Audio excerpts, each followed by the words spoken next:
عالم اسلام کا ایک نوجوان لندن میں روزانہ تہجد کے وقت اٹھتا، سرد موسم اور ٹھنڈے پانی سے وضو کرتا، نماز تہجد ادا کرتا، پابندی کے ساتھ یہ عمل کرتا۔ ایک بڑھیا روزانہ بلا ناغہ اسے یہ کرتے دیکھتی، ایک دن پوچھی بیٹھی، نوجوان تم یہ کیا کرتے ہو؟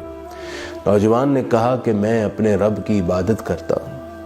بڑھیا نے کہا یہ بات تو ٹھیک ہے، مگر موسم سرد ہے، پانی ٹھنڈا ہے، تم پوری نیند لے کر تاخیر سے بھی تو عبادت کر سکتے ہو۔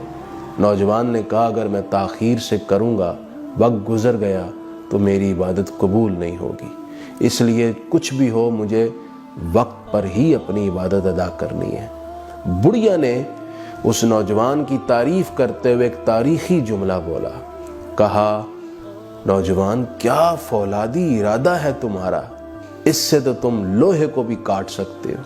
عالم اسلام میں آج اس نوجوان کو ڈاکٹر علامہ محمد اقبال کے نام سے یاد کیا جاتا ہے۔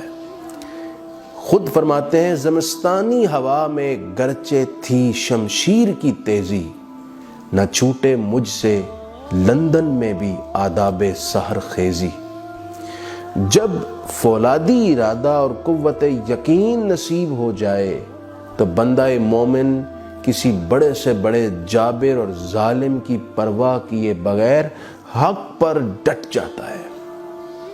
قرآن نے کہا کہ جب فرعون کے جادوگروں نے حقیقت حال دیکھ لی اور دلائل کی روشنی سے ان کے ذہنوں میں ارادے کی سچائی اور یقین کی روشنی پیدا ہو گئی تو انہوں نے فرعون کو ببانگ دہل اس کے منہ پر کہا لن نؤثرک علی ما جاءنا من البینات والذی فطرنا فاقض ما انت قاض۔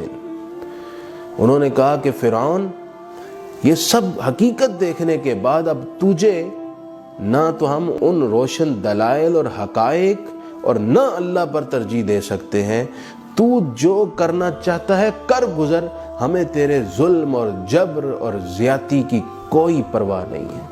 فرعون کے وہم و خیال میں بھی نہ تھا کہ اس طرح کے حالات ہو جائیں گے۔ وہ اور اس کا سارا دربار اس کے اپنے جادوگروں کے اس ارادے کی قوت کو دیکھ کر سکتے میں مبتلا ہو گئے۔ حضرت سیدنا حبیب بن زید انصاری رضی اللہ تعالیٰ عنہ جب مسیلمہ کذاب کے سامنے رسول کائنات صلی اللہ علیہ وسلم کی ختم نبوت کا پیغام لے کر آئے، آپ کو گرفتار کیا گیا، آپ کے ارادوں کی تقویت کو کمزور کرنے کے لیے آپ کے جسم کے ایک ایک حصے کو کاٹا گیا۔ جسم کٹتا جاتا اور کہتے اب بتا، آپ کی زبان سے اف تک نہ نکلا۔ اتنی زبردست قوت ارادی اور یقین کی دولت تھی کہ آپ کو کمزور نہ کر سکے۔ آپ نے اپنی جاں آفری کے سپرد کی اور شہادت کا منصب پایا۔ تاریخ اسلام ایسے فولادی ارادہ رکھنے والے کرداروں سے بھری ہوئی ہے۔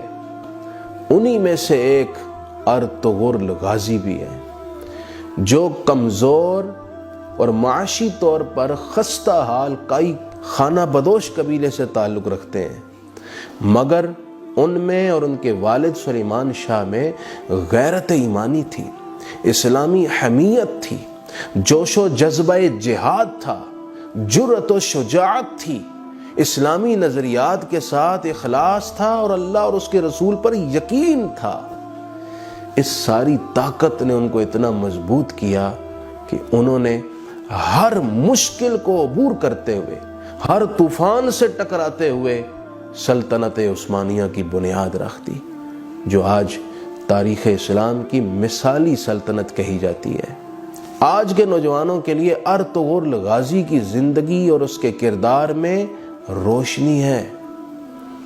آپ ان کے کردار کو صرف ایک تاریخی کردار نہ سمجھیے، بلکہ اس کردار کو اپنے سامنے رکھ کر اپنے اندر ویسی ہی استقامت، فولادی ارادہ اور قوت یقین پیدا کیجیے۔